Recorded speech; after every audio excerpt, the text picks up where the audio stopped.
ನಮಸ್ಕಾರ, ನೀವು ನೋಡ್ತಾ ಇದ್ದೀರಾ ರಿಪಬ್ಲಿಕ್ ಕನ್ನಡ. ನಾನು ವೀರೇಶ್ ಶಿವಾನಂದಂಬೆ. ವೀಕ್ಷಕರೇ, ಒಂದು ಪ್ರಮುಖವಾಗಿರ್ತಕ್ಕಂತಹ ಒಂದು ನಿರ್ಣಯ ಇದೀಗ ಎಲ್ಲರನ್ನೂ ಕೂಡ ಆಶ್ಚರ್ಯಕರ ರೀತಿಯಲ್ಲಿ ನೋಡ್ತಕ್ಕಂತಹ ಒಂದು ಪ್ರಮುಖ ವಿಷಯ ಅಂತಂದರೆ, ವಿಶ್ವದ ಅತಿ ದೊಡ್ಡ ವಿಮಾನ ಹಾರಾಟ ಕಂಪನಿಯಾಗಿರ್ತಕ್ಕಂತಹ ಏರ್ಬೇಸ್ ಇದು A320 ಅಂತಕ್ಕಂತಹ ಎಲ್ಲ ವಿಮಾನಗಳ ಹಾರಾಟವನ್ನು ಇದೀಗ ಸ್ಥಗಿತಗೊಳಿಸಿದೆ. ಹಾಗಾಗಿ ಎಲ್ಲರೂ ಕೂಡ ಇದೀಗ ಒಂದು ಕ್ಷಣ ಆಶ್ಚರ್ಯಕ್ಕೀಡಾಗುವಂತೆ ಮಾಡಿರ್ತಕ್ಕಂತಹ ಸುದ್ದಿ ಇದು. ಹಾಗಾದರೆ ಇಡೀ ಜಗತ್ತಿನಲ್ಲಿ ಅತ್ಯಂತ ಬೃಹದಾಕಾರವಾಗಿರ್ತಕ್ಕಂತಹ ಈ ಒಂದು ವಿಮಾನಯಾನ ಸಂಸ್ಥೆ ಸಡನ್ನಾಗಿ ಈ ಒಂದು ಡಿಸಿಷನ್ ಬರಲಿಕ್ಕೆ ಕಾರಣವಾದರೂ ಏನು? ಸಾಕಷ್ಟು ಗೊಂದಲಗಳಿಗೆ ಈಡು ಮಾಡಿದೆ. ಏನಿರಬಹುದು ಕಾರಣ? ಅದು ಒಂದಲ್ಲ ಎರಡಲ್ಲ 6,000 ವಿಮಾನಗಳ ಸಂಚಾರವನ್ನು ಈ ಕೂಡಲೇ ಸ್ಥಗಿತ ಮಾಡಬೇಕಂತಕ್ಕಂತಹ ನಿರ್ಣಯವನ್ನು ತೆಗೆದುಕೊಂಡಿರುವುದಾದರೂ ಯಾಕೆ ಈ ಏರ್ವೇಸ್? ಈ ಎಲ್ಲದರ ಕುರಿತಾಗಿ ಮಾತನಾಡಲಿಕ್ಕೆ ನಮ್ಮ ಜೊತೆಗೆ ಇವತ್ತು ವಿಶೇಷವಾಗಿರ್ತಕ್ಕಂಥ ಅತಿಥಿಗಳು ಜಾಯ್ನ್ ಆಗಿದ್ದಾರೆ. ರಕ್ಷಣಾ ಮತ್ತು ತಂತ್ರಜ್ಞಾನದ ಎಕ್ಸ್ಪರ್ಟ್ ಅಂತಲೇ ಹೇಳ್ಬೋದು, ವಿಶ್ಲೇಷಕರಾಗಿರ್ತಕ್ಕಂತಹ ಗಿರೀಶ್ ಲಿಂಗನವರು ಸರ್ ಇದ್ದಾರೆ. ಸರ್ ನಮಸ್ಕಾರ, ಕಾರ್ಯಕ್ರಮಕ್ಕೆ ಸ್ವಾಗತ. ನಮಸ್ಕಾರ. ನಮಸ್ಕಾರ ಸರ್. ಏನಿದು ವಿಶ್ವದ ಜಾಗತಿಕ ಮಟ್ಟದಲ್ಲಿ ಒಂದು ದೊಡ್ಡ ಸಂಸ್ಥೆ ಏರ್ಬಸ್, ಅದು ಒಂದಲ್ಲ ಎರಡಲ್ಲ 6,000 ವಿಮಾನಗಳನ್ನು ಸ್ಥಗಿತಗೊಳಿಸಲಿಕ್ಕೆ ಏನು ಸರ್ ಕಾರಣ? ಇದು ಮೂಲ ಒಂದು ಕಾರಣ ಏನು ಸರ್ ಇದು? ನೋಡಿ, ಅಕ್ಟೋಬರ್ 30ನೇ ತಾರೀಕು ಅಕ್ಟೋಬರ್ ಜೆಟ್ ಬ್ಲೂ ಅನ್ನೋ ಏರ್ಲೈನ್ಸ್ ಅದರಲ್ಲಿರುವಂತ A320 ವಿಮಾನ ಕ್ಯಾನ್ಕನ್ ಇಂದ ನೆವರ್ಕ್ ಅಂತ ಒಂದು ಊರಿಗೆ ಪ್ರಯಾಣಿಸ್ತಿತ್ತು. ಕ್ಯಾನ್ಕನ್ ಇಂದ ನೆವರ್ಕ್ ಅಂತ ಅಂದ್ರೆ ಮೆಕ್ಸಿಕೋಲಿರೋ ಕ್ಯಾನ್ಕನ್, ನೆವರ್ಕ್ ಬಂದು USA ಇದೆ. ಸೊ ಈ ಪ್ರಯಾಣ ಮಾಡ್ಬೇಕಾದ್ರೆ ಸಡನ್ ಆಗಿ ಏನಾಗುತ್ತೆ, ಆ ಏರೋಪ್ಲೇನ್ ನೋಸ್ ಇರುತ್ತಲ್ಲ, ಅಂದ್ರೆ ಮುಂದೆ ಚೂಪಾಗಿರೋಂತ ನೋಸ್, ಸಡನ್ ಆಗಿ ಅದು ಏನಾಗುತ್ತೆ, ಇಳ್ದಂಗಾಗತ್ತೆ. ಸ್ಟ್ರೈಟ್ ಆಗಿ ಹೋಗ್ತಿರೋದು ಸಡನ್ ಆಗಿ ಇಳ್ದಂಗಾಗತ್ತೆ. ಇಳ್ದಂಗಾಗಿದ ತಕ್ಷಣ ಅಫ್ಕೋರ್ಸ್ ಪೈಲಟ್ ಸರಿ ಮಾಡ್ಕೊಂಡು ಬಂದು ಲ್ಯಾಂಡ್ ಆಗ್ತಾನೆ, ಏನು ತೊಂದರೆ ಆಗಲ್ಲ. ಬಟ್ ಆ ಸಡನ್ ಜರ್ಕ್ ಯಾಕಾಯ್ತು ಅಂತ ಎಲ್ಲಾರು ಯೋಚನೆ ಮಾಡಕ್ ಶುರು ಮಾಡ್ತಾರೆ. ಅಂದ್ರೆ ಈಗ ನೀವು ಕಾರಲ್ಲಿ ಸ್ಪೀಡ್ ಆಗಿ ಹೋಗ್ತಾ ಇರ್ತೀರಾ, ಸಡನ್ ಆಗಿ ಒಂದ್ ಕಡೆ ಕಾರ್ ಎಳೆದ್ಬಿಟ್ರೆ ಏನಾಗತ್ತೆ, ನಿಮ್ಗೆ ಸ್ವಲ್ಪ ಎಳೆದ್ರೆ ನೀವು ವಾಪಸ್ ತಗೋಬಹುದು. ಬಟ್ ಜಾಸ್ತಿ ಎಳೆದ್ಬಿಟ್ರೆ ಏನಾಗತ್ತೆ, ನಿಮ್ ಬ್ಯಾಲೆನ್ಸ್ ತಪ್ಪೋಗಿ ಆಕ್ಸಿಡೆಂಟ್ ಆಗೋ ಚಾನ್ಸಸ್ ತುಂಬಾ ಜಾಸ್ತಿ ಇರುತ್ತೆ. ಸೊ ಇದೇ ತರ ಏನಾಗತ್ತೆ ಅಂದ್ರೆ, ಆ ಹೋಗ್ತಾ ಇರೋ ವಿಮಾನ ಸಡನ್ ಆಗಿ ಆ ನೋಸ್ ಕೆಳಗಡೆ ಎಳೆದ್ಬಿಡುತ್ತೆ. ಬಟ್ ಪೈಲಟ್ ಅದನ್ನ ಸರಿ ಮಾಡ್ಕೊಂಡು ಮುಂದೋಗ್ತಾನೆ.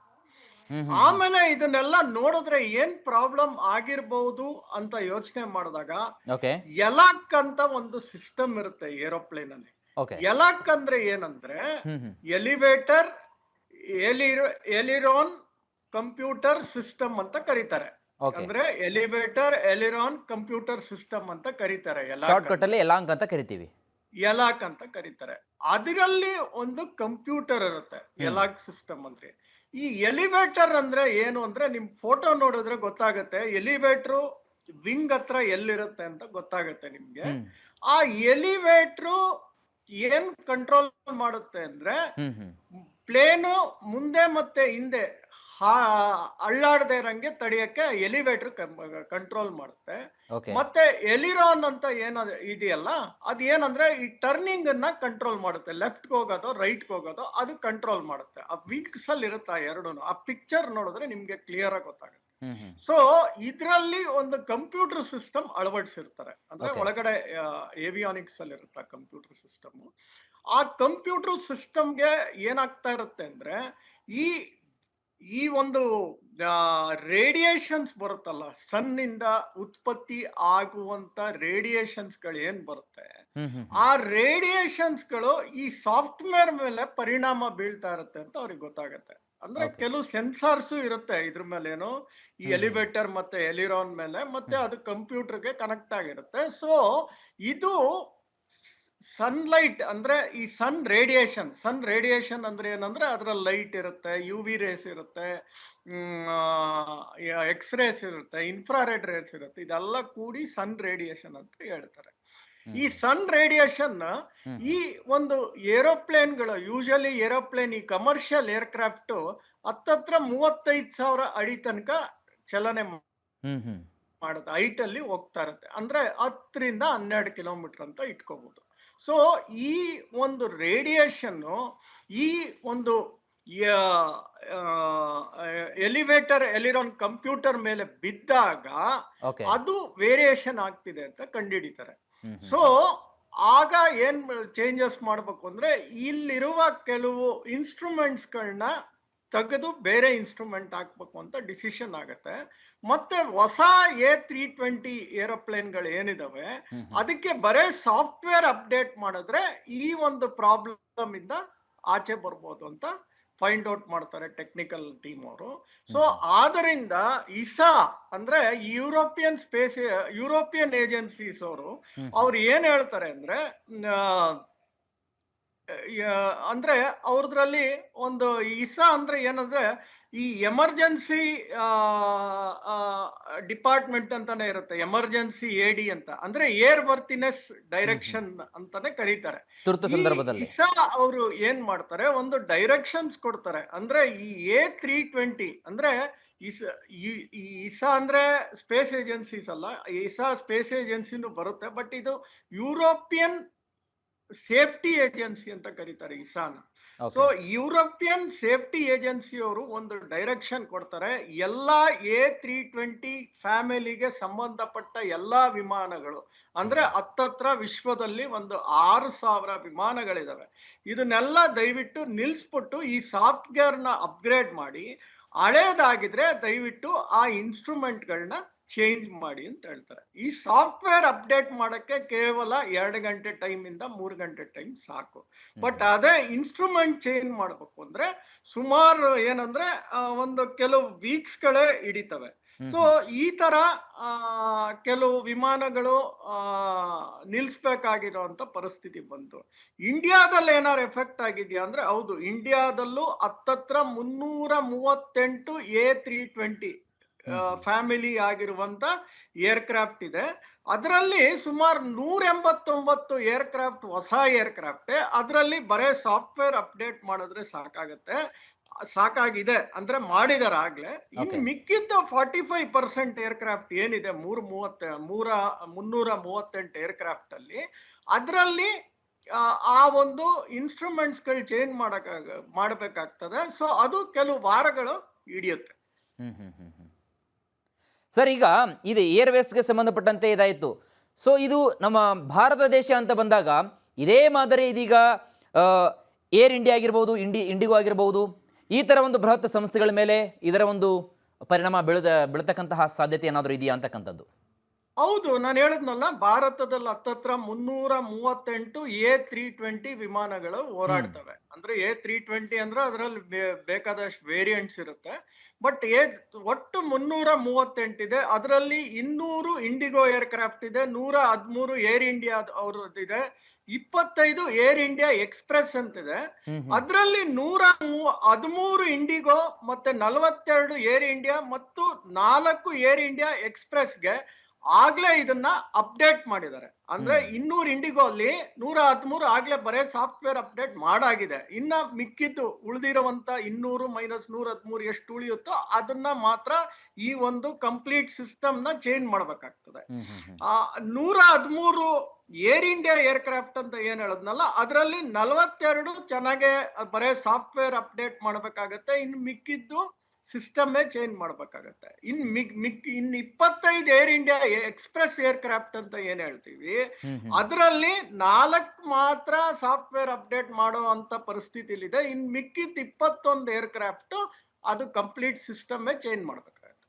ಸರ್, ಈಗ ಟೆಕ್ನಿಕಲಿ ಅಂತ ಬಂದಾಗ, ಈಗ ನೀವು ಹೇಳಿದ್ರಿ ಈಗ ಸಾಫ್ಟ್ವೇರನ್ನು ಅಪ್ಡೇಟ್ ಮಾಡಬೇಕು ಅಂತಂದ್ಬಿಟ್ಟು, ಈಗ ಸಪೋಸ್ ಈಗ ಸಾಫ್ಟ್ವೇರನ್ನು ಅಪ್ಡೇಟ್ ಮಾಡಿದ್ರೆ ಅಂದರೆ ಅದಕ್ಕೆ ಒಂದು ಡ್ಯೂರೇಷನ್ ಅಂತ ಇರುತ್ತಾ, ಅಥವಾ ಮುಂದಿನ ಇಂತಿಷ್ಟು ವರ್ಷಗಳ ಕಾಲ ಇದು ನಡೀತೆ ಅಂತಕ್ಕಂಥ, ಅಂದರೆ ಪರ್ಟಿಕ್ಯುಲರ್ ಅದಕ್ಕೆ ಏನಾದರೂ ಒಂದು ಸಮಯದ ಗಡುವು ಏನಾದರೂ ಇದೆಯಾ ಅಂತಕ್ಕಂಥದ್ದು ಸರ್ ಸಾಫ್ಟ್ವೇರ್? ಇಲ್ಲ, ಸಾಫ್ಟ್ವೇರ್ ಅಪ್ಡೇಟ್ ಆದ್ಮೇಲೆ ಅದು ಏನು ಎಫೆಕ್ಟ್ ಆಗಲ್ಲ ಅಂತ ಅದನ್ನ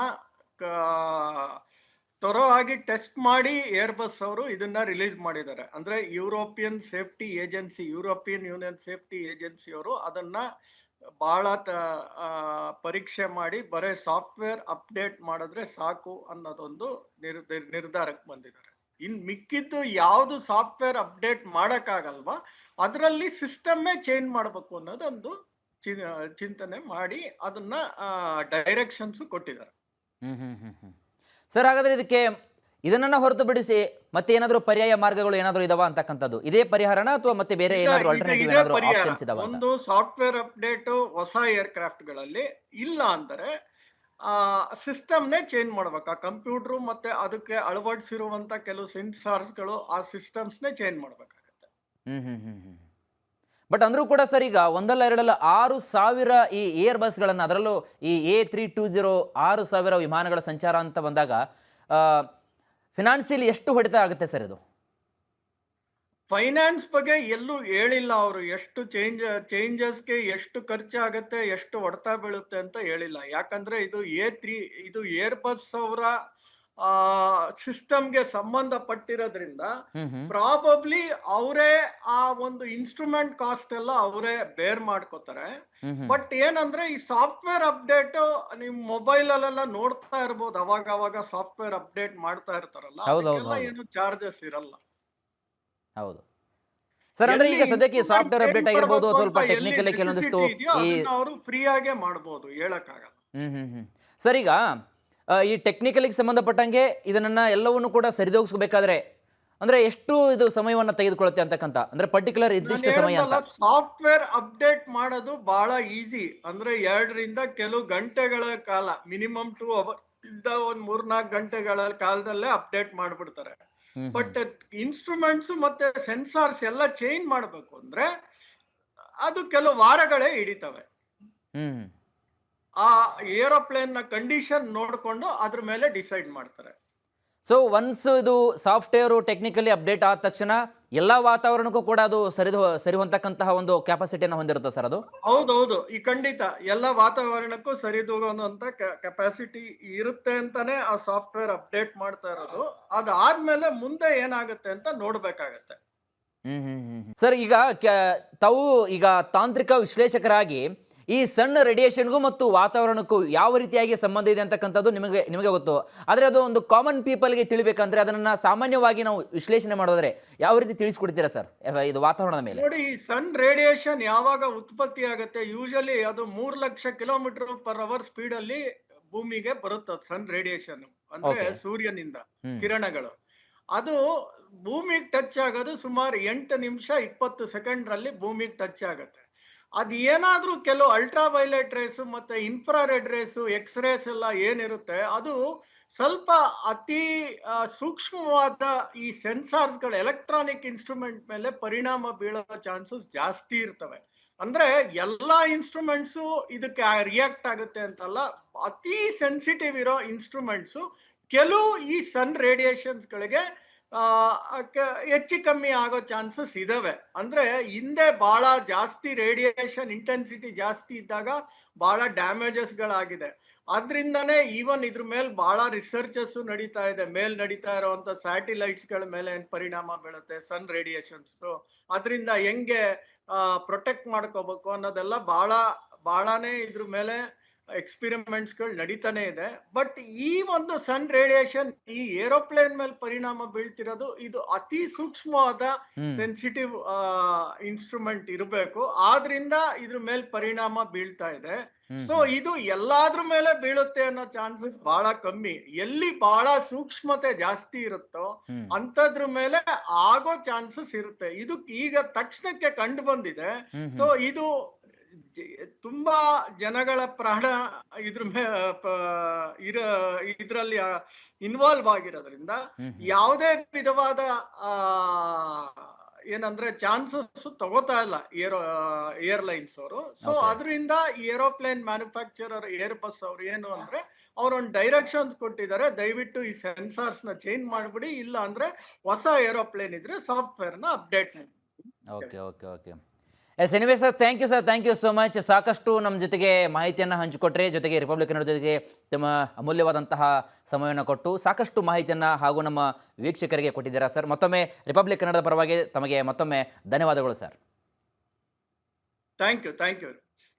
ಓಕೆ, ಎಸ್ ವೀಕ್ಷಕರೇ, ವಿಶ್ವದ ಅತಿ ದೊಡ್ಡ ಒಂದು ಏರ್ ಬೇಸ್ ಆಗಿರ್ತಕ್ಕಂತಹ A320 ಅಂತಕ್ಕಂಥ ಎಲ್ಲ ವಿಮಾನಗಳನ್ನು ಸದ್ಯದ ಮಟ್ಟಿಗೆ ಇದೀಗ ಸಂಚಾರವನ್ನು ನಿರ್ಬಂಧಿಸಲಾಗಿದೆ. ಕಾರಣ ಕೆಲವೊಂದಿಷ್ಟು ಟೆಕ್ನಿಕಲ್ ಒಂದು ಪ್ರಾಬ್ಲಮ್ ಇರೋದರಿಂದ ಅವುಗಳನ್ನು ಸರಿಪಡಿಸಿಕೊಂಡು ಕೆಲವೊಂದಿಷ್ಟು ಸರ್ ಹೇಳಿದ ಹಾಗೆ, ಲಿಂಗಣ್ಣ ಸರ್ ಹೇಳಿದ ಹಾಗೆ ಸಾಫ್ಟ್ವೇರನ್ನು ಅಪ್ಡೇಟ್ ಮಾಡಿದ ತಕ್ಷಣ ಮತ್ತೆ ಯಥಾ ಪ್ರಕಾರ ಸಂಚಾರ ಆಗುತ್ತೆ ಅಂತ ಹೇಳಿದ್ದಾರೆ. ಸೊ ಮುಂದಿನ ದಿನಗಳಲ್ಲಿ ನೋಡೋಣ ಅದು ಯಾವ ರೀತಿಯಾಗಿ ತನ್ನ ಕೆಲಸವನ್ನು ಮತ್ತೆ ಪುನರ್ ಆರಂಭಿಸುತ್ತೆ. ಸೊ ಸದ್ಯದ ಮಟ್ಟಿಗೆ ಇದಿಷ್ಟು ಈ ಕ್ಷಣದ ಪ್ರಮುಖ ಅಪ್ಡೇಟ್ಸ್. ನೋಡ್ತಾ ಇರಿ ರಿಪಬ್ಲಿಕ್ ಕನ್ನಡ, ಇದು ನಿಮ್ಮ ಧ್ವನಿ.